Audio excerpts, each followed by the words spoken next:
Just beat Liverpool 2-0 at Red Star. What are our talking points? Well, I think our number one talking point is that this is the first win for a Serbian team, for them anyways, in the modern era of the Champions League. I know we talked about this towards the end of the game. It wasn't our day. Nah. But those guys, the fans of Red Star Belgrade, will remember this European night. And for football romanticism and the story and the passion of football, it's okay. we were wounded, but not fatally. Yeah. It wasn't a good night for us. But for football in general, beautiful night for the folks that support that team. What's number two? Number two, well, during the match, our midfield, especially in before they scored those 2 goals and right after, we were missing our midfield. Yeah, it was like we had the missing midfield. Like, where were they? There was no creativity whatsoever. I think Adam Lallana was trying. He's still got a little, you mentioned, he's a little bit rusty still. Yeah, because he's coming back from injury. He's not getting a lot of game time.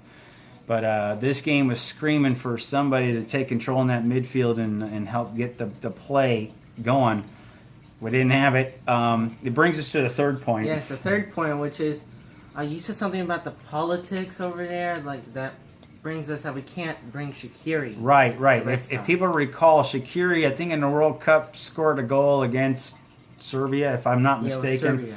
And he did some, I'm not going to do it, but he did some sort of it looked like he was like doing a bird thing with his hands. And it was a show of solidarity to a certain group of people, and it sort of like upset another group of people, sort of like rubbing something in their face. I don't know the politics at all. I do know it was a very politically charged thing he did.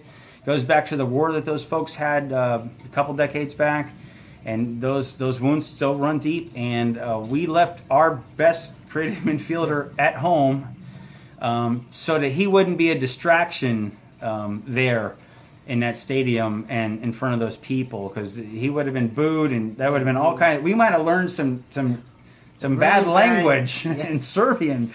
But and so that's the price of politics. It's a weird thing to be talking about in a football game, but we left him at home for that reason. So it's like the football match would be the story and not Shaqiri. Mm-hmm. But here he is. He's kind of part of the story because we needed somebody to create that stuff. I was thinking during the match after those 2 goals, we were like, we need a substitute.